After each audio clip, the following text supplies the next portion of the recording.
His lawyer leaned in and whispered 5 words, just 5. And Vincent's face, that smug, self-satisfied face I'd stared at across the breakfast table for 15 years, went completely white. His hands started trembling. The papers he'd been so eager to sign were shaking like leaves in a storm. And me? For the first time in 3 years, I smiled. But I'm getting ahead of myself. Let me start from the beginning, because you need to understand how we got here. How a woman everyone thought had lost her mind actually played the longest, most patient game of her life. My name is Alexis Dunst. I'm 34 years old, and until 3 months ago, I was married to Vincent Mercer. 15 years of marriage. That's longer than most Hollywood relationships, longer than some small countries have existed, and definitely longer than my patience should have lasted. But I'm a stubborn woman. I get it from my grandmother. I met Vincent when I was 17. I'd graduated high school early, not because I was some genius, but because I was practical and motivated and really, really wanted to get out of my parents' house. I got a job at Henderson and Price Law Firm as a file clerk. Minimum wage, maximum paper cuts, but it was mine. By 18, I'd worked my way up to legal assistant.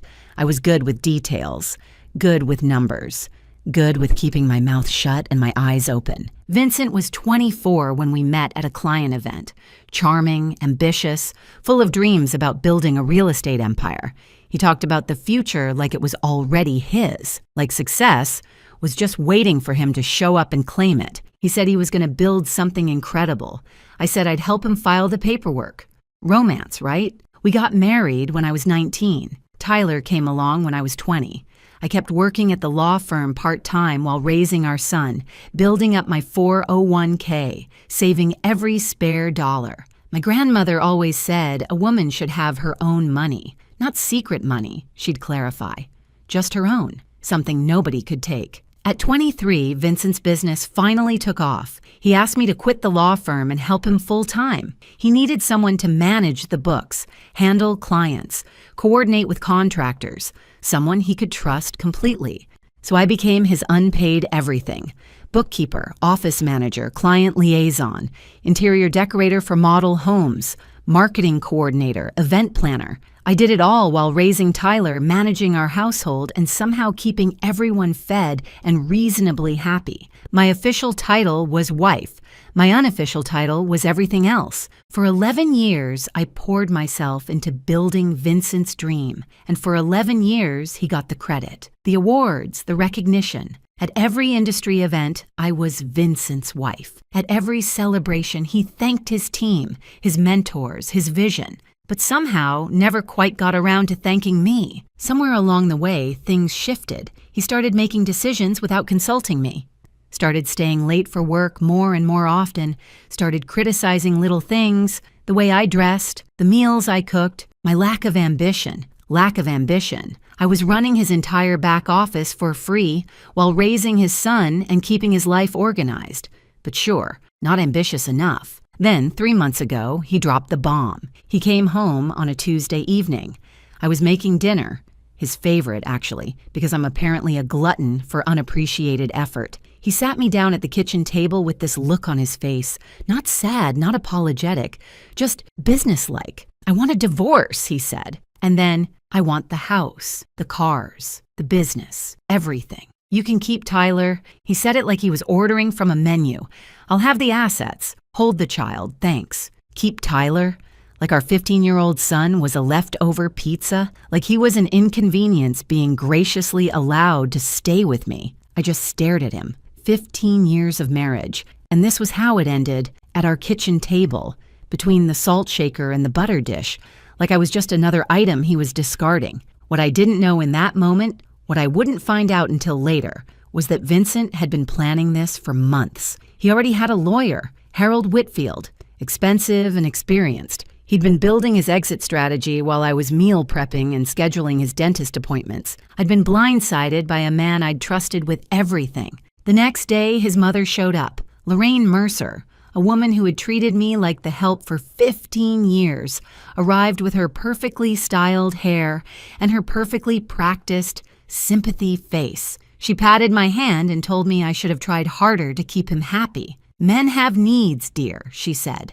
like she was explaining something complicated to a slow child. Lorraine's advice on marriage was always fascinating, considering her husband spent 7 days a week on the golf course specifically to avoid being in the same room as her. But sure, I was the problem. That first week was a blur. Vincent moved me to the guest room. He had documents drawn up, settlements proposed, timelines established. Everything was moving so fast, and I felt like I was drowning. Everyone saw a woman whose world had just collapsed, a wife being thrown away after 15 years of service, a victim who didn't see it coming. But here's the thing. What Vincent didn't know, what nobody knew, was that I'd found something 3 years ago. Something buried in his own financial records, something he thought was hidden forever. And I'd been quietly, patiently preparing ever since. Before we continue, if you're enjoying this story, please hit that subscribe button and tell me in the comments where you're watching from and what time it is there. I read every single comment. Thank you.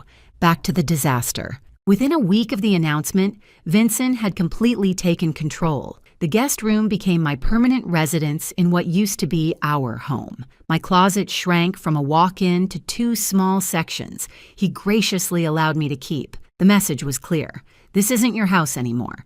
Within 2 weeks, he started bringing her around. Brittany Sawyer, 27 years old, worked at his company. Of course she did. She had that Instagram perfect look.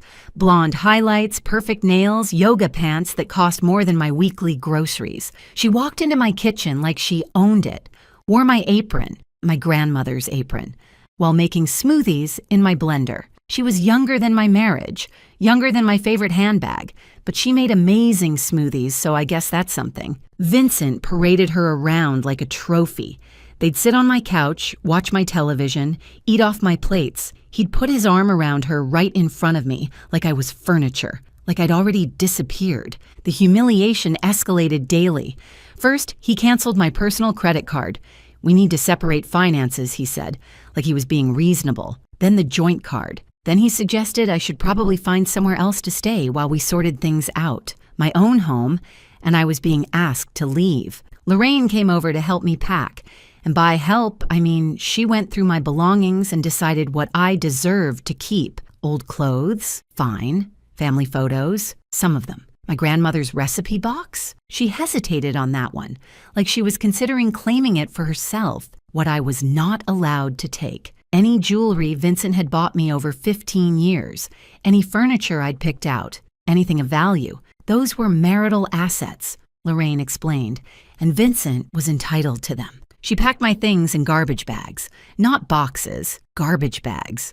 Like I was trash being taken out. Through all of this, I had one person I thought I could trust, Diane Holloway. We'd been friends since high school. 20 years of friendship, through boyfriends and breakups and babies and everything in between. She was the first person I called after Vincent's announcement.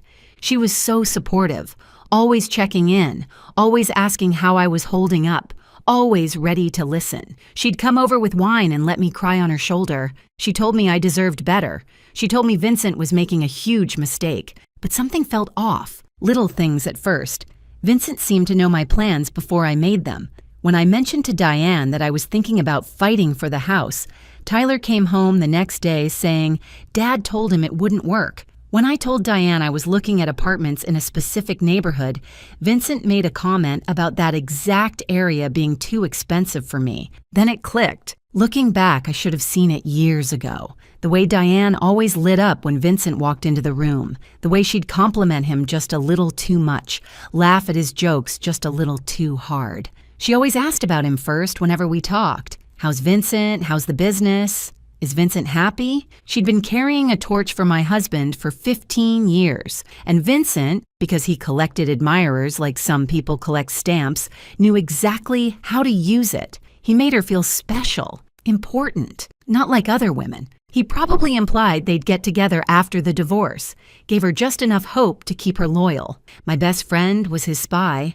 20 years of friendship sold out for some flirting and empty promises. At least charge more, Diane.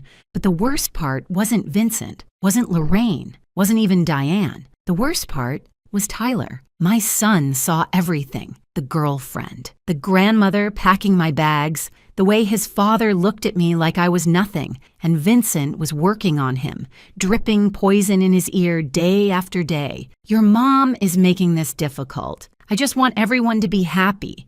She's the one dragging this out. I'm trying to be fair, but she won't cooperate. Tyler started pulling away from me. Not angry, exactly, just distant, confused. He didn't know who to believe, and his father was very, very convincing. I could lose the house, I could lose the money, I could lose everything I'd spent 15 years building. But watching my son look at me like I was the problem, that was the knife. That was the wound that actually bled. I hired a lawyer. Nina Castellano, recommended by my old firm.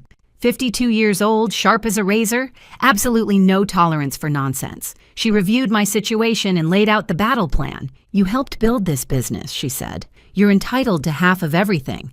The house, the company, the accounts. We fight. I looked at her for a long moment. What if I don't want to fight? Nina stared at me like I'd started speaking another language, like I'd suggested we send Vincent a thank you card and a fruit basket. She thought I was broken, depressed, too beaten down to stand up for myself. She had no idea. I moved into a small apartment with Tyler, 2 bedrooms, 1 bathroom, a kitchen the size of my old pantry. Half our boxes didn't even fit. They sat stacked in the corner of Tyler's room, like a monument to how far we'd fallen. Meanwhile, Vincent posted photos with Brittany. New chapter, new energy, blessed, he wrote. Lorraine commented underneath, so happy for you, sweetheart. You deserve joy. My sister called, furious. You need a shark lawyer.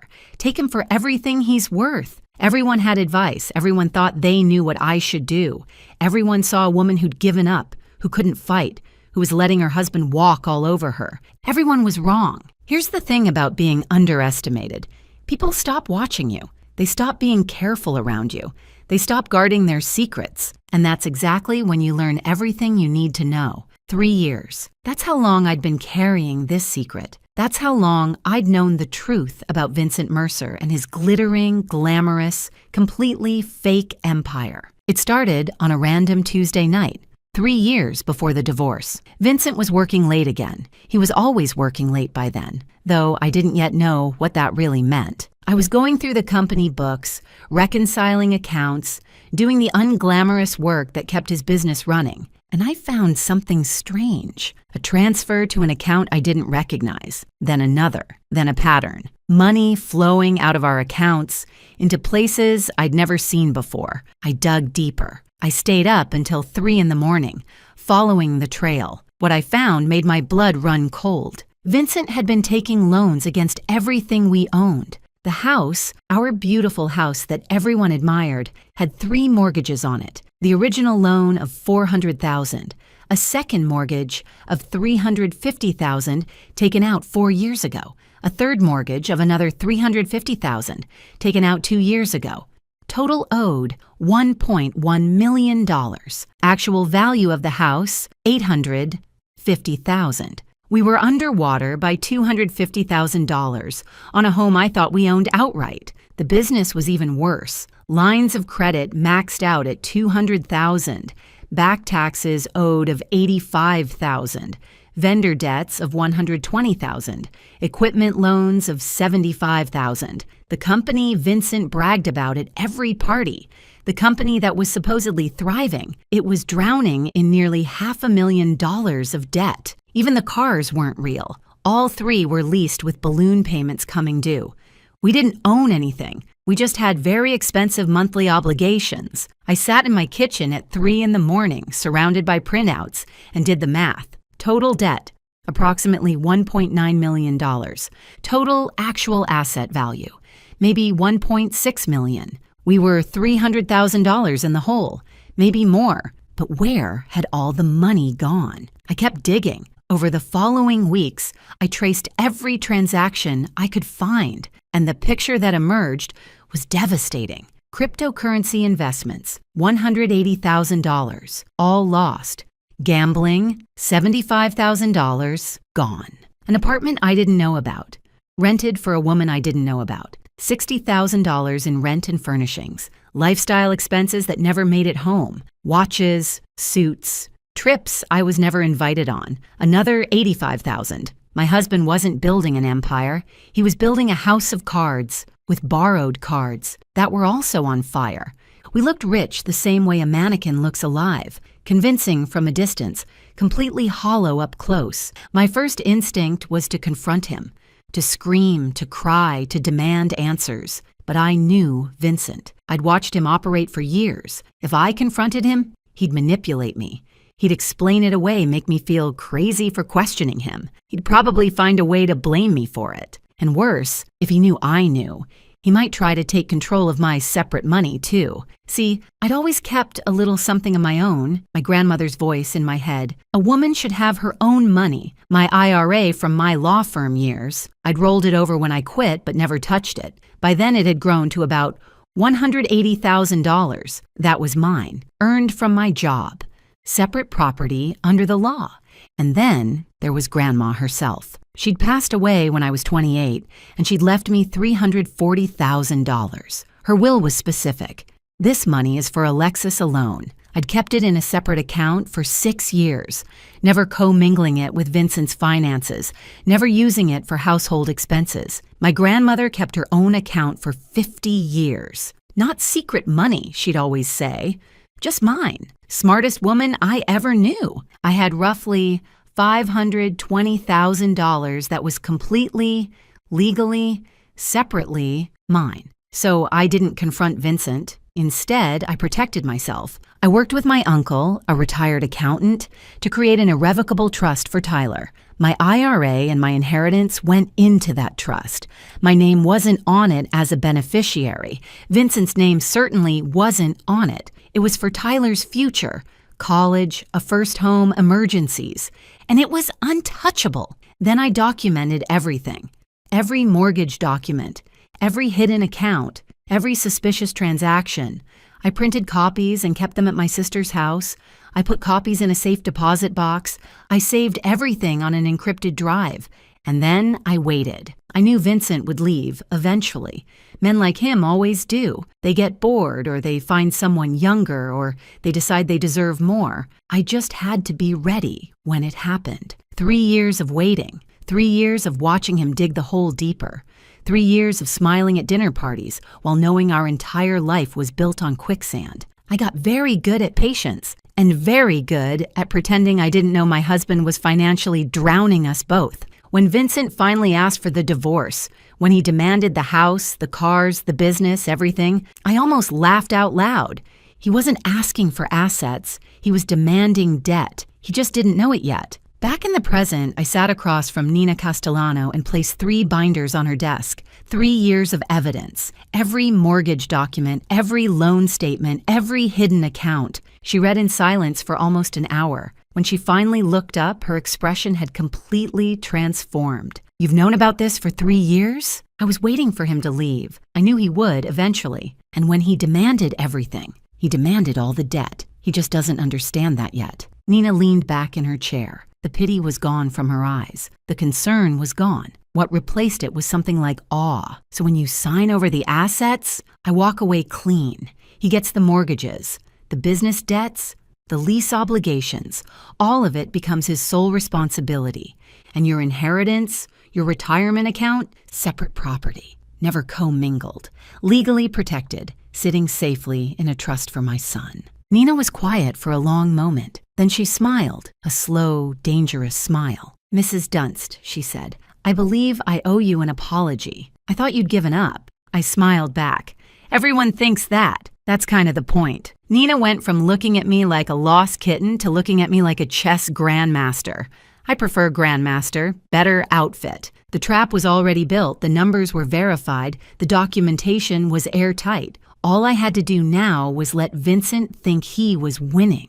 And nobody does gracious loser better than a woman who's been practicing for 15 years. The next 3 months were a masterclass in acting. I became exactly what everyone expected me to be: broken, defeated, barely holding on. I showed up to mediation sessions with red eyes and trembling hands. I spoke softly, hesitantly, like a woman who'd lost all her confidence. I asked for so little that even the mediator seemed uncomfortable. "I just want enough to start over," I said during our second mediation. "I'm not trying to be difficult.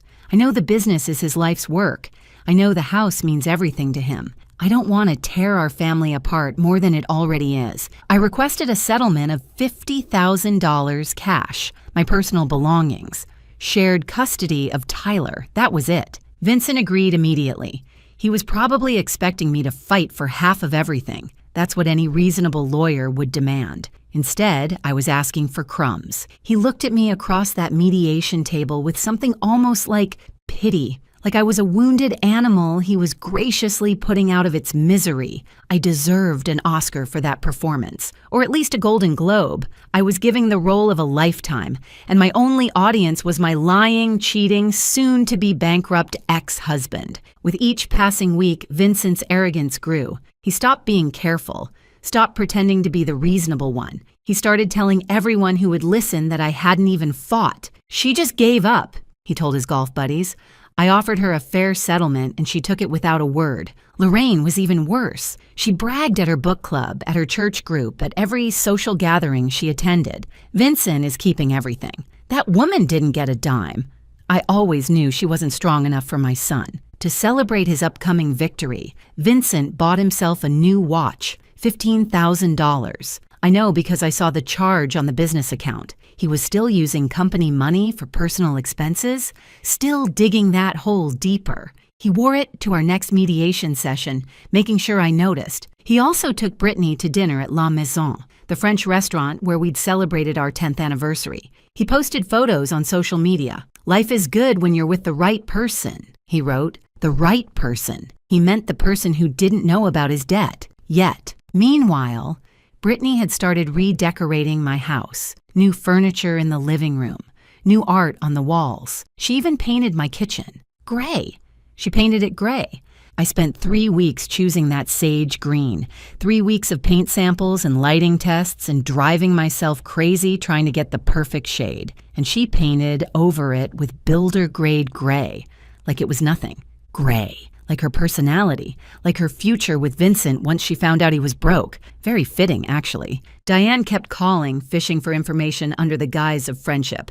I played along perfectly. "How are you holding up?" she'd ask, her voice dripping with fake concern. "I just want it to be over," I'd tell her, making my voice crack slightly. "I can't fight anymore, I don't have the energy." Within hours, Vincent would know. I could practically see him relaxing, letting his guard down even further. Diane thought she was playing me. She was actually just being a messenger service, not a very expensive one either. But while the adults were playing their games, Tyler was watching, and my son, my smart, observant, wonderful son, was starting to notice things that didn't add up. He noticed his dad's new $15,000 watch, but heard Vincent tell him they couldn't afford the school trip to Washington, D.C. He noticed Brittany's shopping bags piling up in the foyer, but heard Vincent complain about money being tight. He noticed the disconnect between the lifestyle his father was projecting and the excuses he kept making. One evening,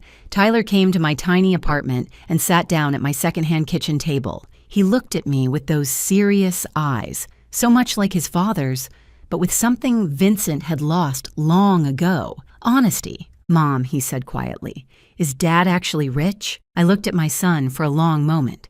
"What do you think?" He was quiet, processing. "I think something's not right. I think he's pretending." I reached across the table and squeezed his hand. "Trust me, just wait a little longer." My 15-year-old figured out something was wrong before 2 lawyers and a certified accountant did. I should bill his college fund for consulting fees. Behind the scenes, Nina was preparing our legal strategy with surgical precision. The main divorce agreement stated clearly that I was relinquishing all claims to marital property. The house, the business, the vehicles, everything would go to Vincent.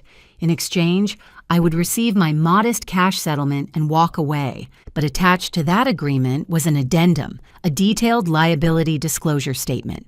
Every debt, every mortgage, every loan, every obligation tied to those assets When Vincent signed for all assets, he would be legally assuming all liabilities. The mortgages would become his sole responsibility. The business debts would transfer entirely to him. The lease obligations on the cars would be his problem alone. It was all there in black and white. Legal, proper, devastating. Legal documents are like poetry, Nina told me. Boring, expensive poetry that can ruin someone's life. My favorite kind. 2 weeks before the final hearing, Harold Whitfield, Vincent's lawyer, called Nina with concerns. "My client is assuming significant assets," Harold said carefully. "I'd like to request a full financial audit before we finalize, just to verify everything." Nina kept her voice neutral. "Of course. We'll provide whatever documentation you need, but when Harold brought this to Vincent, my soon-to-be ex-husband shut it down immediately. No audits," Vincent told him. "I built that company. I know exactly what it's worth. I'm not paying for some accountant to tell me what I already know." Harold pushed back. "I strongly recommend we verify the asset values before you sign. This is a significant no." Vincent cut him off. "Brittany wants this done. I want this done. No more delays." Harold had been practicing law for over 30 years. He knew when a client was about to make a mistake. He also knew he couldn't force someone to take his advice. He presented Vincent with a waiver, a document acknowledging that Harold had recommended an independent financial review and that Vincent was declining against counsel's advice. Vincent signed it without reading it, just like he'd sign everything else without reading it. Never underestimate the power of an impatient girlfriend to make a man skip the fine print. Brittany was worth millions to me, in legal strategy anyway. The night before the hearing, Vincent sent me a text message. "Thank you for not making this ugly." I stared at that message for a long time. 15 years of marriage, 15 years of building his business, raising his son, managing his life, and he was thanking me for not making things difficult for him while he threw me away. I typed back, "I just want what's best for Tyler." What was best for Tyler? His trust fund, his future secured, and a father who was about to learn the most expensive lesson of his life. Nina called me that evening. Thursday at 9 a.m. Final hearing. Judge Patricia Holden. "Are you ready?" I looked around my small apartment. The secondhand furniture, the boxes still unpacked in the corner, the tiny kitchen I'd painted sage green because it reminded me of hope. I've been ready for 3 years. 3 years of waiting, and it was finally here. I felt like a kid on Christmas morning. If Christmas morning involved divorce court and financial revenge, Thursday morning, 9 a.m. Vincent would walk into that courtroom expecting to collect his prize. He had no idea he was about to inherit a financial avalanche, one he'd signed for himself, and the best part? He'd asked for it, in writing, with witnesses. If you've made it this far, you already know something satisfying is coming. Hit that like button if you're ready for Vincent to get what he deserves. And if you haven't subscribed yet, what are you waiting for? I've got more stories where this came from. Trust me. Now let's finish this. Thursday, April 17th, 9 a.m., courtroom 4B. I remember every detail of that morning, the way the sunlight came through the tall windows, the smell of old wood and floor polish, the quiet murmur of lawyers shuffling papers. This was where 15 years of marriage would officially end, and where 3 years of patience would finally pay off. Vincent arrived first, of course. He was wearing his best suit, the charcoal Armani I'd helped him pick out for a client dinner 3 years ago. His new watch caught the light as he shook hands with Harold. He looked confident, relaxed, like a man about to close a very favorable deal. Brittany was waiting in the hallway.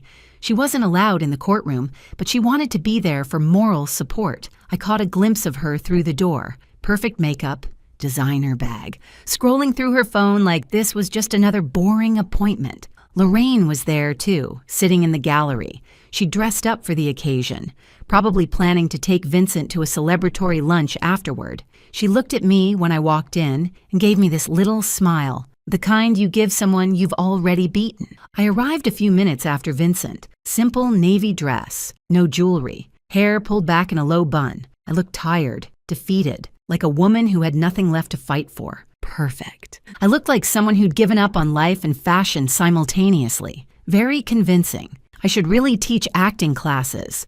Judge Patricia Holden entered, and everyone rose. She was in her early 60s, silver hair, reading glasses perched on her nose. 30 years on the family court bench. She'd seen every trick, every manipulation, every lie that divorcing couples could throw at each other. Nothing surprised her anymore. She reviewed the case file briefly, then looked up. Mercer versus Mercer. Final dissolution hearing. I understand the parties have reached an agreement? Harold stood first.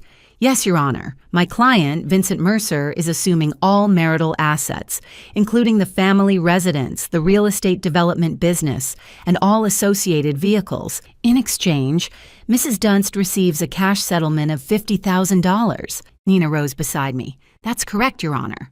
My client agrees to relinquish all claims to these assets and accepts the proposed settlement terms. Judge Holden's eyes moved to me. She studied my face for a moment, looking for signs of coercion, I imagine, signs that I was being pressured into a bad deal. Mrs. Dunst, she said, I need to confirm that you understand what you're agreeing to today. You're giving up your claim to substantial property, the family home, the business you helped build.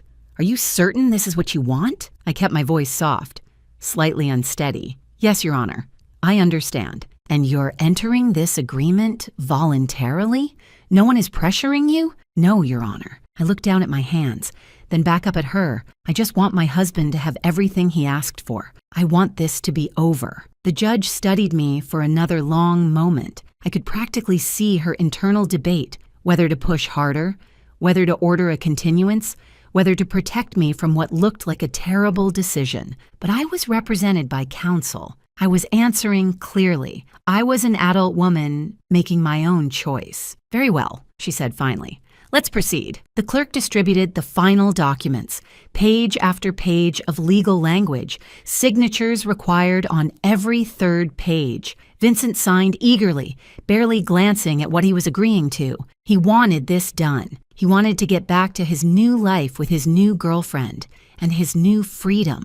I signed slowly, deliberately. Every stroke of my pen was careful and precise. This was the moment I'd been waiting 3 years for. I was going to savor it. Across the courtroom, I saw Vincent glance at Lorraine and smile. She nodded back approvingly. In the hallway, his phone buzzed, probably Brittany sending encouragement. He checked his phone in court, during his own divorce hearing. That's the kind of man he was. Meanwhile, Harold Whitfield was doing what good lawyers do, reviewing the complete document package one final time. Main agreements signed, asset schedule signed, settlement terms signed. Then he reached the addendum, liability disclosure statement. I watched his face as he read, watched the confusion flicker across his features, watched him flip back a page, then forward again, like he was hoping he'd misread something. He hadn't. Harold's face went pale. He leaned toward Vincent, trying to be discreet. Sir, he whispered, we need to talk. Vincent waved him off, still basking in his victory. Not now. We're almost done. Sir Harold's voice was more urgent. You're assuming all debt. Vincent turned to look at him. What? The liability disclosure, Harold whispered, papers rustling as he pointed. The mortgages, the business liens. It's all here. You're assuming personal liability for everything. For the first time, Vincent actually looked at what he'd signed. I watched his eyes scan the numbers, watched the color drain from his face. House, $1.1 million owed. Market value, $850,000. Business, $480,000 in combined debts. Vehicles, $115,000 in lease obligations. Additional personal liabilities, $200,000. Total debt, approximately $1.9 million. Net value of everything he'd just claimed, negative $300,000. He hadn't won the lottery. He'd won the bill for it. Vincent stood up abruptly, his chair scraping against the floor. This isn't right. He looked at me, then at the judge, then back at the papers. She hid this from me. This is fraud. Judge Holden's voice was sharp. Mr. Mercer, sit down. These numbers are fake, Vincent insisted, his voice rising. She manipulated the documents. This is Mr. Mercer. The judge's tone left no room for argument. Sit down. He sat, but his hands were shaking. His confident smile was gone, replaced by something that looked a lot like panic. Judge Holden looked at the documents in front of her, then at Vincent. Mr. Mercer, I'm looking at the liability disclosure statement attached to this agreement. These are debts associated with assets you are claiming, assets in your name, your business, your property. She fixed him with a hard stare. Are you telling this court that you don't know your own financial situation? Silence. Watching Vincent try to explain why he didn't know about his own debts was like watching a cat explain why there's a broken vase on the floor. Fascinating and completely unconvincing. Harold cleared his throat. Your Honor, I should note that I advised my client to conduct an independent financial review prior to this hearing. He declined. I have documentation. He produced the waiver, the one Vincent had signed without reading, the one that said, in clear legal language, that Harold had recommended a full audit, and Vincent had refused. Judge Holden reviewed it briefly, so Mr. Mercer was advised to verify these figures. He chose not to. He signed a waiver acknowledging that choice. She looked at Vincent. Is that correct? Vincent was staring at the waiver like it was a snake that had just bitten him. I thought, is that your signature, Mr. Mercer? A long pause. Yes. Then you assumed this risk voluntarily. Judge Holden's voice was matter of fact. You had the opportunity to investigate. You chose not to. The agreement stands. Vincent turned to me, desperation breaking through his composure. You knew. His voice cracked. You knew about all of this. I met his eyes calmly. I was your bookkeeper for 11 years, Vincent. I knew about everything. His face cycled through emotions faster than I could count.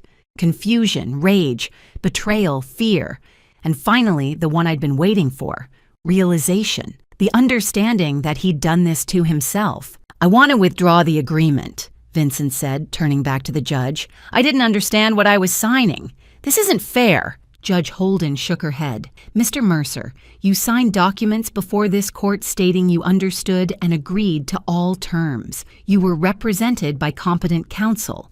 You declined additional review. Your wife did not hide anything. These are your debts, your mortgages, your obligations. She paused. The agreement is final. The gavel came down. Mrs. Dunst, you have your settlement. Mr. Mercer, you have the assets as agreed, along with all associated liabilities. This marriage is dissolved. I stood, smoothed my dress, picked up my purse. Then I looked at Vincent one last time. He was slumped in his chair, papers scattered in front of him, his whole world collapsing around him. You said you wanted everything except Tyler, I said quietly. I gave you exactly what you asked for. I walked out of that courtroom without looking back. In the hallway, I could hear Vincent's voice rising, yelling at Harold, demanding to know how this happened, threatening lawsuits. Harold's calm responses. I told you to get an audit. I have it in writing. You refused. Through the glass doors, I saw Brittany's face change as she listened, saw her look at Vincent, really look at him, and see something other than the successful businessman she'd thought she was getting. She was gone before I reached the elevator, moving fast, heels clicking on the marble floor, not looking back. Brittany's exit was faster than her entrance into my marriage. At least she was consistent. I stepped outside into the April sunshine. The sky was blue. The air was warm. Somewhere behind me, my ex-husband was screaming at his lawyer about fairness and fraud and how none of this was his fault. Ahead of me was a new life, smaller than before, simpler, but completely, entirely mine. The collapse happened faster than I expected. Within 2 weeks, Brittany had moved out of the house, packed her things in the middle of the night, left a note that said, "This isn't what I signed up for." The gray kitchen sat empty. Within a month, Vincent tried to sell the house. But when you owe more than something is worth, there are no buyers.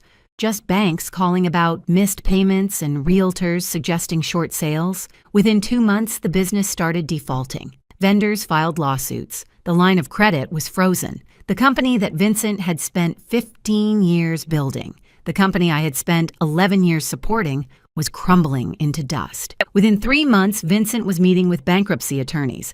The man who'd once bragged about his empire was now calculating which assets he could protect from creditors. The answer was almost nothing. Lorraine's perfect son was calling family members asking for loans, showing up at relatives' houses with excuses and explanations. Nobody knew about the debt. Alexis must have hidden it somehow. I was tricked, but the documents told a different story. The mortgages were in his name. The loans were in his name. The gambling debts, the crypto losses, the secret apartment, all his choices, all his signatures. I heard that Lorraine's Christmas newsletter that year was very short. Vincent is exploring new opportunities. Yes, opportunities in debt restructuring.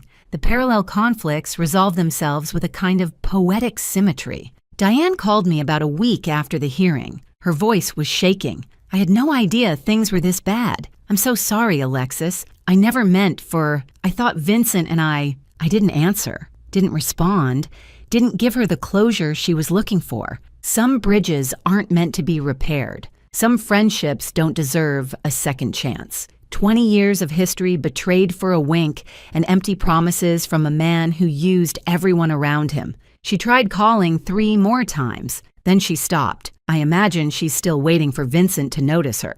She'll be waiting a long time. Lorraine tried a different approach, going through Tyler. Tell your mother I didn't know about the money problems. Tell her I'm sorry for how I treated her.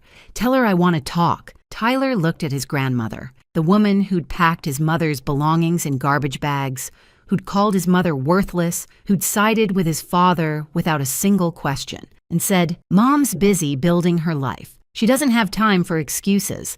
Lorraine wanted forgiveness. I wanted peace. Guess which one of us got what we wanted? Tyler, my wonderful, smart, observant son. He finally understood everything, not because I explained it, but because he figured it out himself. He saw the court documents. He heard his father's excuses. He watched Brittany leave, watched Lorraine scramble, watched the whole facade collapse. One evening, about a month after the divorce, he sat with me in my small apartment, the one with the sage green kitchen, the one with the secondhand furniture and the boxes finally unpacked. You waited 3 years, he said quietly.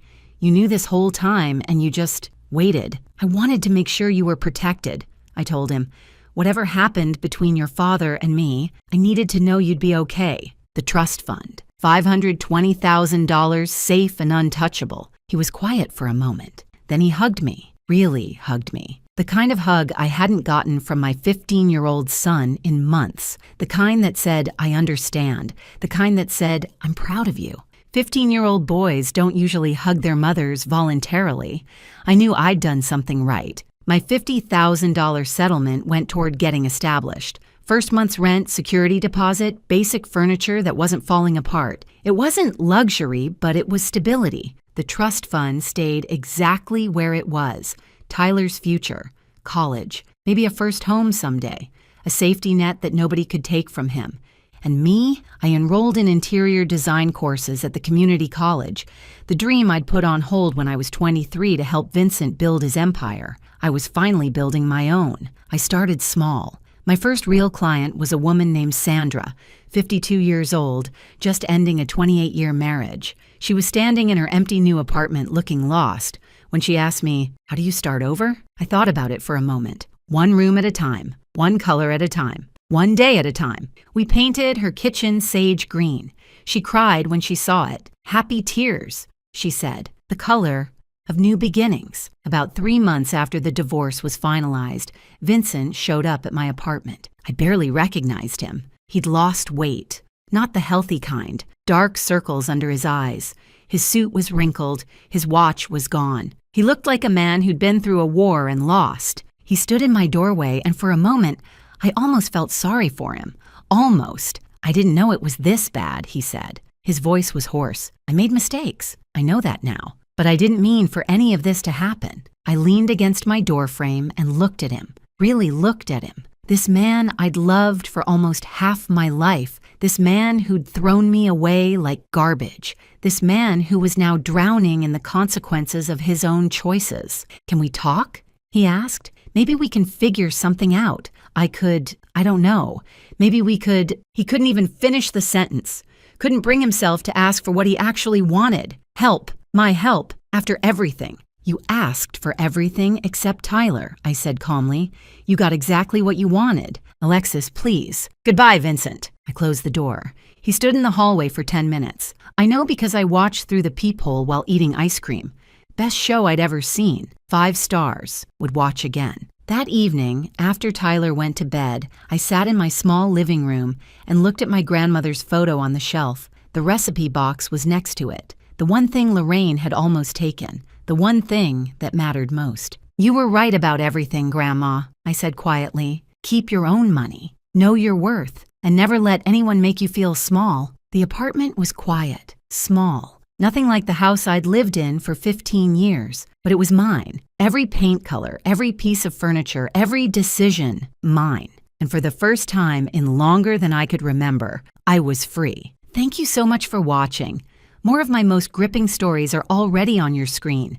Click one now and don't miss the best part. You will love it. See you in the next story.